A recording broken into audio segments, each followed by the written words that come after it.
Now, let's start solving few numerical problems over this methods of expressing concentration.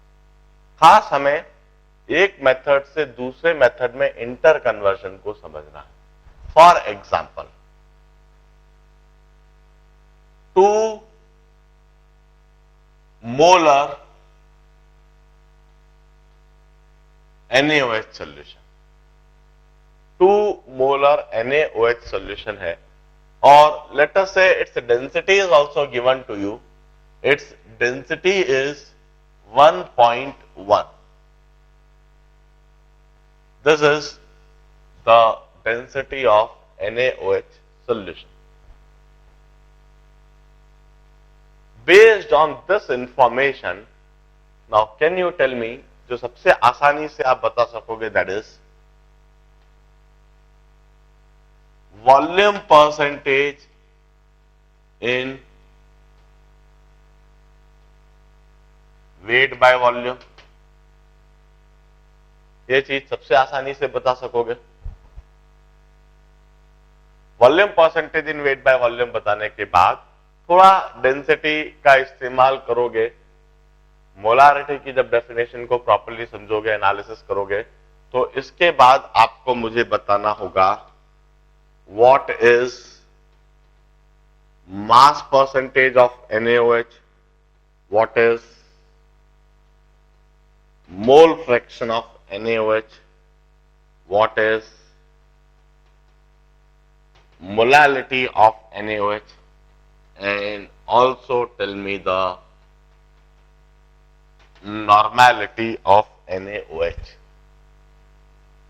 मैं इस problem को detail में समझाऊंगा. 2 मोलर NaOH सॉल्यूशन. इसी समय करने की कोशिश कीजिए. If you can do that, that would be the best part of it. I would love it यदि आप कर पाए तो. 2 मोलर NaOH सॉल्यूशन जिसकी डेंसिटी है 1.1. मोलारिटी की डेफिनेशन को ध्यान से देखो और 2 मोलर NaOH क्या होता है इसको अच्छी तरह से समझो. मोलारिटी की डेफिनेशन से ही आपको स्टार्ट होना होगा. जो डेटा दिया गया है वहीं से स्टार्ट होना होगा. फिर वहीं से प्रोसेसिंग करते हुए आपको वॉल्यूम परसेंटेज के बारे में सोचना है कि वॉल्यूम परसेंटेज क्या होता है, और फिर सोचना है कि इसमें वॉल्यूम परसेंटेज क्या होगा, mass percentage, mole fraction of NaOH, molality और नॉर्मेलिटी. मैं आपको करने के लिए 3 से 4 मिनट का समय दूंगा. उसके बाद में मैं समझाना चालू कर दूंगा कि किस तरह से 2 मोलर NaOH और उसकी डेंसिटी को देखकर ये सारी बातें बता दी जाएंगी. एक बार आप कोशिश कीजिए. Let's start solving this problem. देखिए, जैसा मैंने बताया, हमें जो डेटा दिया हुआ है हमें उस डेटा से स्टार्ट करना चाहिए. 2 मोलर NaOH का मतलब समझना चाहिए कि 2 मोलर NaOH का मतलब क्या होता है, और डेंसिटी 1.1. यदि वहां पर डेंसिटी 1.1 दे रखी है तो ये रिलेटिव डेंसिटी है. इसको एब्सोल्यूट डेंसिटी में कन्वर्ट कर लेना चाहिए. एब्सोल्यूट डेंसिटी हो जाएगी 1.1 ग्राम पर ml. इसमें वाटर की डेंसिटी मल्टीप्लाई कर देते हैं. वाटर की डेंसिटी होती है 1 ग्राम पर ml. वाटर की डेंसिटी मल्टीप्लाई कर देंगे तो 1.1 ग्राम पर ml इस NaOH सॉल्यूशन की डेंसिटी हो जाएगी. अब 2 मोलर NaOH, 2 मोलर NaOH का क्या मतलब है? 2 molar NaOH means that 2 moles of NaOH are dissolved in 1 liter of solution. 1 liter solution contains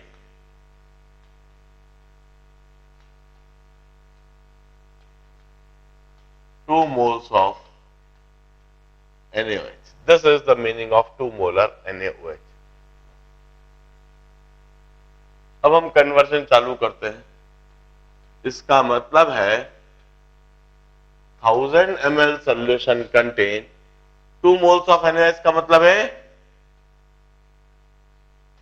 80 grams of NaOH. 1 litre solution में 1000 ml सॉल्यूशन होगा. 1000 ml of solution contain 2 moles of NaOH की जगह 80 grams of NaOH लिख दिया। अब जरा recall करें volume percentage in weight by volume, उसकी डेफिनेशन को देखें। इसी समय volume percentage in weight by volume की डेफिनेशन को देखें। The definition says it's grams of solute in 100 ml of solution. Volume percentage in weight by volume की definition को ध्यान से देखिए, वहां लिखा हुआ है grams of solute in 100 ml of solution. 1000 ml solution में 80 ग्राम्स NaOH, तो 100 ml solution contain 8 grams of NaOH. So we have got 8 grams of NaOH in 100 ml of solution. So it's 8% weight by volume of NaOH. 8% of weight by volume of NaOH. This is बिल्कुल basic सी चीज है, कुछ भी नहीं करा है। जो data दिया हुआ होता उसको समझा है, जो डेफिनेशन दी हुई थी उसको समझी और ऐसी कैसे लिखी। If you are not able to do this, you are not eligible for IIT JEE। आप यह काम इतनी सी साधारण सी बात नहीं सोच पाते हो। डेफिनेशन सामने लिखी हुई है और दोनों डेफिनेशन लिखी हुई है और आप उसे समझ नहीं पा रहे हो, इंटरप्रेट नहीं कर पा रहे हो, कन्वर्ट नहीं कर पा रहे हो। सी दिस, क्या बेसिक सा काम करा है मैंने। If you not able to do this, let me remind you कि कहीं ना कहीं बड़ी समस्या है, दिमाग में समस्या है, दिमागी नहीं है इसका मतलब। अब मास परसेंटेज बताना है और मास परसेंटेज के लिए हम अच्छी तरह से जानते हैं मास ऑफ सॉल्यूशन चाहिए, तो उसके लिए हमें डेंसिटी दे रखी है। Density is mass upon volume. Mass is density into volume. अब देखिए वॉल्यूम ऑफ सॉल्यूशन हमें दे रखा है 1000 ml ऑफ सॉल्यूशन और डेंसिटी ऑफ सॉल्यूशन हमें दे रखा है, तो इससे हमें ग्राम्स ऑफ सॉल्यूशन मिल जाएगा। 1000 ml of solution, this 1000 ml of solution into density of solution 1.1 would be grams of solution. So 1100 grams of solution contain 80 grams of NaOH.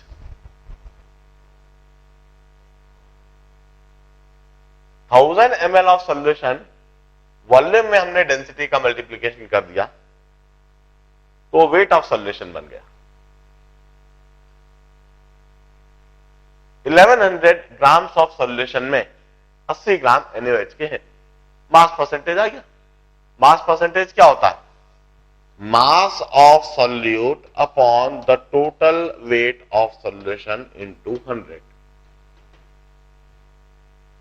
This is mass percentage. Mass percentage is mass of NaOH upon total mass. ये mass of NaOH हो गया और यह total mass हो गया into 100. This becomes mass percentage according to that definition. इसके बाद हमसे पूछा गया है mole fraction of NaOH। Mole fraction of NaOH कैसे डिफाइन करा है? Moles of NaOH upon total moles. एक तो NaOH के मोल्स होंगे और टोटल मोल्स में वाटर के मोल्स भी होंगे, तो ये तो टोटल सॉल्यूशन का मास है और ये NaOH का मास है। टोटल सॉल्यूशन के मास में से यदि NaOH का मास सब्सट्रैक्ट कर दे तो वाटर का मास मिल जाएगा। 1020 grams of water contain 80 grams of NaOH। Total solution के मास में से NaOH का मास सब्सट्रैक्ट कर दिया तो ये वाटर का मास हो गया।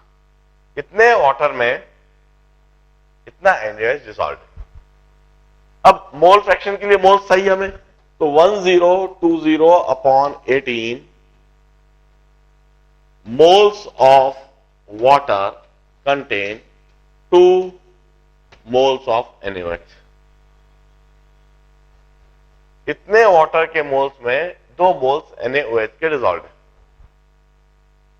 वाटर के इतने मोल्स, उसमें NaOH के इतने मोल्स. तो हम मोल फ्रैक्शन ऑफ NaOH निकाल सकते हैं. 2 मोल्स ऑफ NaOH और टोटल मोल्स में 2 moles of NaOH upon 1020 upon 18. This is the mole fraction of NaOH. According to definition, mole fraction of NaOH is moles of NaOH upon total moles. यह mole fraction of NaOH हो गया. अब इसके बाद पूछा है molality. Molality क्या होता है, डेफिनेशन देख ले. इट्स मोल्स ऑफ सॉल्यूट पर केजी ऑफ सॉल्वेंट. देखिए ग्राम्स ऑफ सॉल्वेंट दे रखा है, इसको केजी ऑफ सॉल्वेंट में कन्वर्ट कर देंगे. ये जो 1020 ग्राम्स ऑफ सॉल्वेंट है, इसको केजी में लिखेंगे तो 1.020 KG of solvent contain 2 moles of NaOH. तो मोलालिटी हो गया 2 moles of solvent and kg of solvent is 1.020. This is the molality. And finally the normality. हम कहते हैं NaOH के लिए जो N फैक्टर है वह 1 होगा. NaOH की एसिडिटी 1 है. NaOH मोनोवैलेंट है, एक हाइड्रोक्सिल आयन देता है. तो चूंकि यह मोनोवैलेंट है, इसलिए molarity into N factor is normality. इसकी नॉर्मेलिटी भी 2 नॉर्मल ही होगी. 2 मोलर NaOH 2 नॉर्मल NaOH ही होगा, क्योंकि NaOH के लिए जो N फैक्टर है वो हमेशा 1 होता है, क्योंकि ये एक हाइड्रोक्सिल आयन देता है, मोनोवैलेंट. ध्यान से इस पूरे सॉल्यूशन को देखें. चलिए इसी तरह का एक सवाल और देता हूं. मैंने मोलारिटी दी थी और उसको कन्वर्जन करना सिखाया था. इसी तरह से एक सवाल और. If we have got 5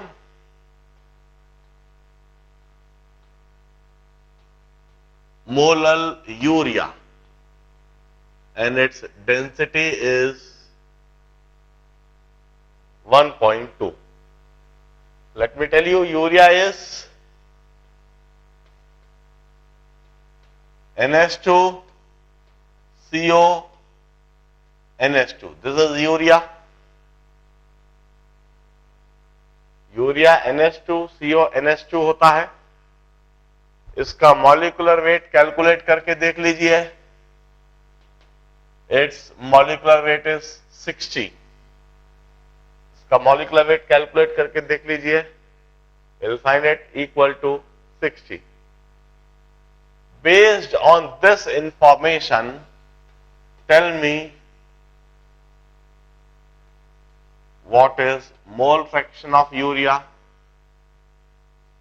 what is molarity of urea, what is mass percentage of urea, and what is volume percentage in weight by volume of urea. Urea का फॉर्मूला दे रखा है NH2CO NH2. मॉलिक्यूलर वेट उसका होता है 60. ये information मैंने दे दी. 5 मोलल यूरिया. 5 मोलल यूरिया का मतलब है the molality of urea is 5 and its density is 1.2. इसकी डेंसिटी, सॉल्यूशन की डेंसिटी 1.2 है.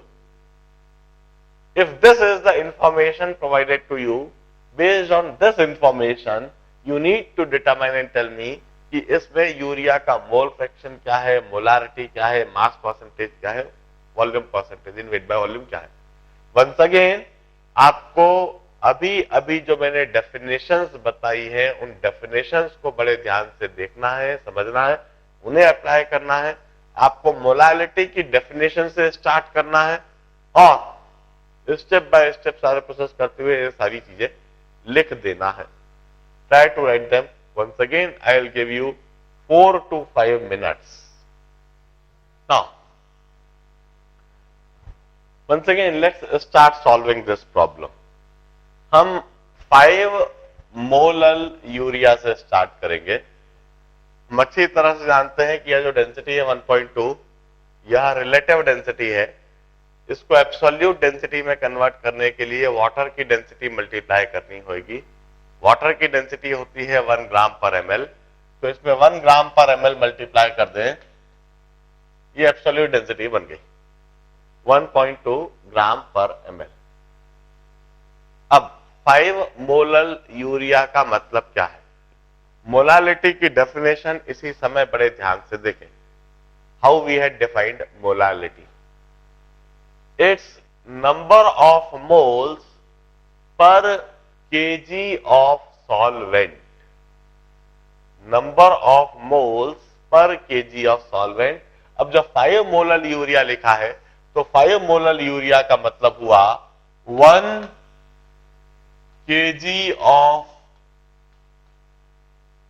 solvent contain 5 moles of urea. यह मतलब हुआ 5 मोलल यूरिया का. 5 मोलल यूरिया से यह मतलब निकालेंगे. 1 केजी ऑफ सॉल्वेंट को हम 1000 grams of water, solvent water है, it contain 5 moles of urea की जगह 5 into 60, 300 grams of urea. 300 grams of urea. यह बात लिखते से ही काफी सारी चीजें एकदम से क्लियर हो जाती हैं. मास परसेंटेज तो एकदम से देखने लगेगा. मास परसेंटेज में हमारे पास 300 ग्राम यूरिया है और टोटल वेट कितना है? 1000 ग्राम्स पानी का, 300 ग्राम्स यूरिया का into 100. This is the mass percentage.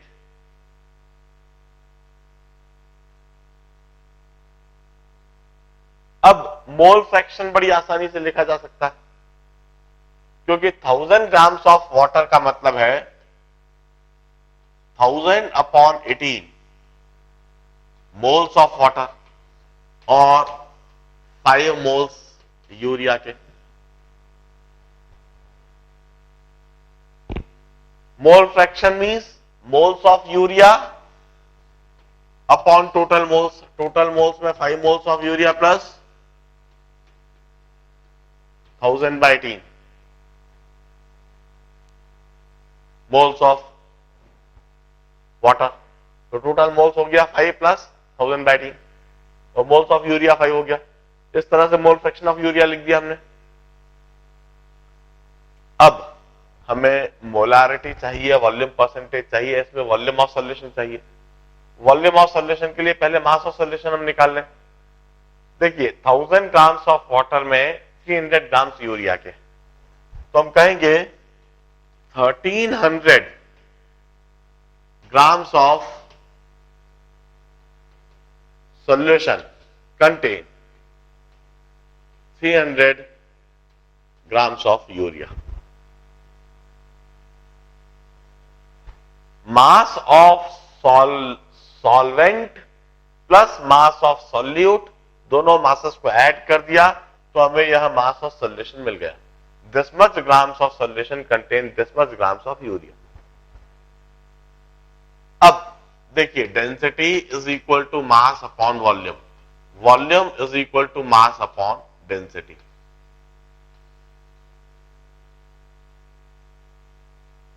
Mass of solution हमें पता है, डेंसिटी ऑफ सॉल्यूशन हमें पता है, इससे हमें वॉल्यूम ऑफ सॉल्यूशन मिल जाएगा. मास of solution upon density of solution. This much ml of solution contain 300 grams of urea. This is the ml of solution. Mass of solution upon density of solution हमने कर दिया, तो इससे हमें volume of solution मिल गया।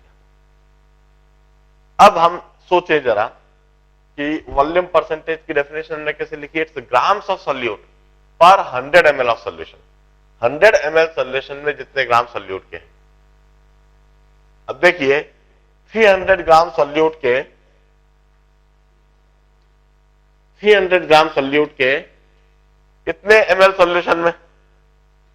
1300 upon 1.2, तो 100 ml solution में इतने ग्राम्स होंगे। Volume percentage in weight by volume की डेफिनेशन रिकॉल करो, इट्स ग्राम्स ऑफ सॉल्यूट पर 100 ml of solution. 100 ml solution में जितने ग्राम सॉल्यूट के होंगे दैट इज वॉल्यूम परसेंटेज। इतने ml सॉल्यूशन में 300 ग्राम्स यूरिया के, so 300 grams of urea in this much ml, so 300 upon this is the grams of urea in 1 ml, तो 100 ml में इतने ग्राम्स। अब मोलारिटी कैसे डिफाइन करेंगे? मोलारिटी के लिए हमको नंबर ऑफ मोल्स चाहिए। इतने ml of solution contain 5 moles of urea. Molarity कैसे डिफाइंड है? It's number of moles per litre of solution और number of moles per 1000 ml। 1000 ml में जितने मोल्स होंगे वो मोलारिटी। देखिए 5 मोल यूरिया के हैं इतने ml में,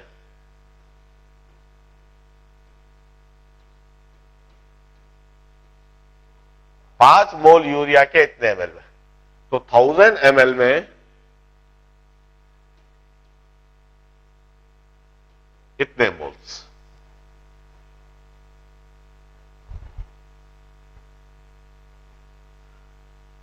पांच मोल यूरिया के इतने ml में 1000 ml में इतने moles. This is the molarity. You need to solve the expression, you can easily solve it. Molarity, volume percentage, mass percentage, mole fraction। बड़े ध्यान से पूरे प्रॉब्लम का सॉल्यूशन देखिए। हमने कहीं कोई हैवी फिजिक्स या मैथमेटिक्स या केमिस्ट्री नहीं लगाई है। It's all called aptitude. Definition जो आपको दी हुई है वो आप कितना अच्छी तरीके से समझते हो, उसको कितना बेहतर तरीके से अप्लाई करते हो। जो डेटा दिया था वहीं से हमने स्टार्ट करा, वहीं से हमने कन्वर्जन्स करते चले गए। केजी को ग्राम्स में, ग्राम्स को मोल्स में, वॉल्यूम ऑफ सॉल्यूशन निकाला, वॉल्यूम ग्राम्स ऑफ सॉल्यूशन निकाला और डेफिनेशन देखकर उस पर अप्लाई करते चले। ध्यान से देखिए, इसी तरह का एक सवाल और दूंगा।